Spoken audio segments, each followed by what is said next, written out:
Chapter 1, The Lost Child. A child goes to fair with his parents. He is happy and excited and wants the sweets and toys displays there, but his parents don't buy them for him.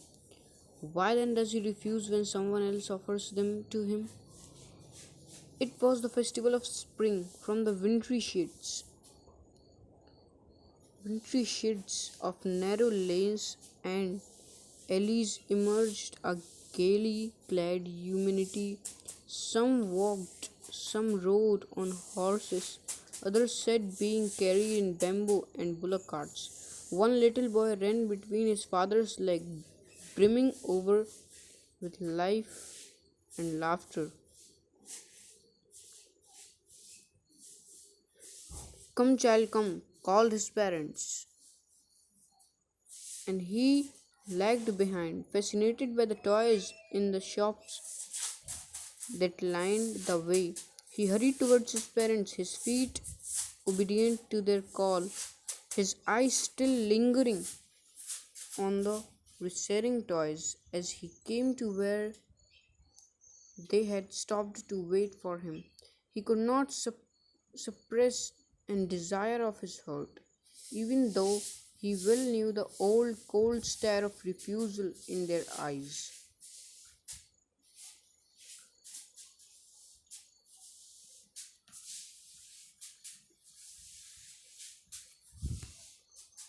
"I want the toy," he pleaded. "I want that toy," he pleaded. His father looked at him red eyed. In his familiar trance way, his mother, melted by the free spirit of the day, was tender and giving him her finger to hold, said, "Look, child, what is before you?" It was a flowering mustard field, pale like melting gold, as it swept across miles and miles of even land. A group of dragonflies were bustling about on their gaudy purple wings, intercepting the flight of a lone black bee or butterfly in search of sweetness from the flowers. The child followed them in the air with his gaze, till one of them would still its wings and rest, and he would try to catch it, but it would go fluttering, flapping up into the air. When he had almost caught it in his hands, then his mother gave a cautionary call. "Come, child, come on to the footpath." He ran towards his parents gaily and walked abreast of them. For a while, being, however, soon left behind, attracted by the little insects and worms along the footpath that were teeming out from their hiding places to enjoy the sunshine. "Come, child, come," his parents called from the shade of a grove where they had seated themselves on the edge of a wall. He ran towards them. A shower of young flowers fell upon the child as he entered the grove, and forgetting his parents, he began to gather the the raining petals in his hands. But lo, he heard the cooing of doves and ran towards his parents, shouting, "The dove, the dove!" The raining petals droplets from his forgotten hands. "Come, child, come," they called to the child, who had now gone running in wild capers round the banyan tree, and gathering him up, they took the narrow, winding footpath which led to the fair through the mustard fields.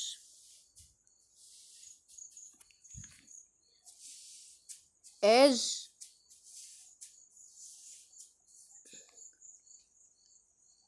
As they neared the village, the child could see many footpaths full of throngs converging to whirlpool of the fair, and felt at once repelled and fascinated by the confusion of the world he was entering. A sweet meat seller hawked gulab jamun, rasgulla, barfi, jalebi at the corner of the entrance, and a crowd pressed round his counter at the foot as architecture of many colored sweets, decorated with leaves of silver and gold. The child stared open eyed, and his mouth watered for the burfi that was his favorite sweet. I want that burfi, he slowly murmured, but he half knew as he begged that his plea would not be heeded because his parents would say he was greedy. So, without waiting for an answer, he moved on. A flower seller hawked a garland of gulmohar. A garland of gulmohar. The child seemed irresistibly drawn. He went towards the basket where the flowers lay heaped and half murmured, I want the garland. But he well knew his parents would refuse to buy him those flowers because they would say that they were cheap. So, without waiting for an answer, he moved on. A man stood holding a pole with yellow, red, green, and purple balloons flying from it. The child was simply carried away by the rainbow glory of their silken colors, and he was filled with an overwhelming desire to possess them all. But he well knew his parents would never buy him the balloons because they would say he was too old to play with such toys. So he walked on further. A snake charmer stood playing a flute to the snake, which coiled itself in a basket, its head raised in a graceful bend like the neck of a swan. While the music stole into its invisible ears, like the gentle rippling of an invisible waterfall, the child went towards the snake charmer, but knowing his parents had forbidden him to hear such coarse music as the snake charmer played, he proceeded further. There was a roundabout in full swing. Men, women, and children carried away in a whirling motion, shrieked and cried with dizzy laughter. The child watched them intently, and then he made a bold request. I want to go on a roundabout, please, father, mother.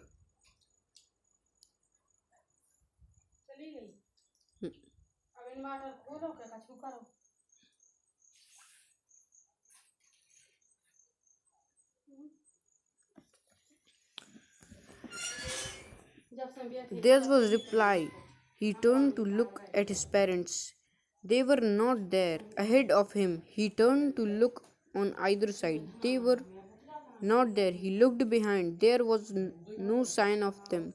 A full deep cry rose within his dry throat, and with a sudden jerk of his body, he ran from where he stood, crying in real fear. Mother, father, tears rolled down from his eyes, hot and fierce.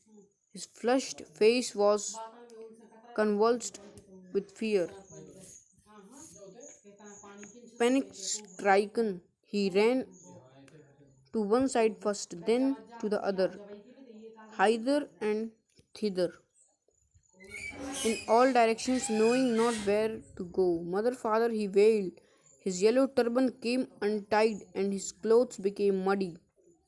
Having run to and fro in a rage of running for a while, he stood defeated, his cries suppressed into sobs. At little distances on a green grass, he could see through his filmy eyes men and women talking. He tried to look intently among the patches of bright yellow clothes, but there was no sign of his father and mother among these people, who seemed to laugh and just talk for the sake of laughing and talking. He ran again, this time to a shrine to which people seemed to be crowding. Every little inch of space here was congested with men, but he ran through people's legs, his little sob lingering. Mother, father, near the entrance to the temple, however, the crowd became very thick. Men jostled each other, heavy men with flashing, murderous eyes and hefty shoulders. The poor child struggled to thrust away between their feet, but knocked to and fro by their brutal movements. He might have been trampled underfoot had he not shrieked at the highest pitch of his voice, "Father, mother!" A man in a surging crowd heard his cry and stopping with great difficulty, lifted him up in his arms. "How did you get there, child? Whose baby are you?" the man asked. As he stared clear of the mass, the child wept more bitterly than even.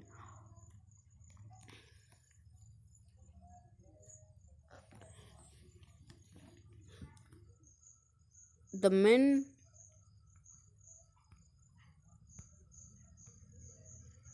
the men headed towards the place where the snake charmer still played on a flute to the swaying cobra. "Listen to that nice music, child," he pleaded, but the child shut his ears with his fingers and shouted his double pitched scream.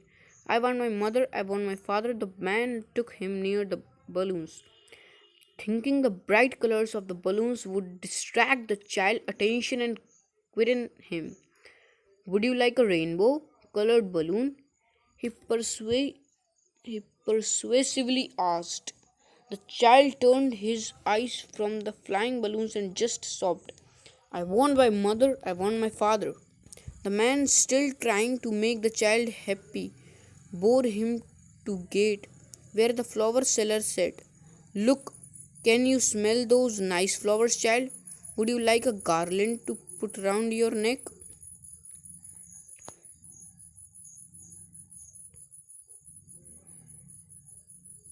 The child turned his nose away from the basket and reiterated his sob. "I want my mother, I want my father." Thinking to humor his disconsolate charge by a gift of sweets, the men took him to the counter of the sweet shop. "What sweets would you like, child?" he asked. The child turned his face from the sweet shop and only sobbed, "I want my mother, I want my father."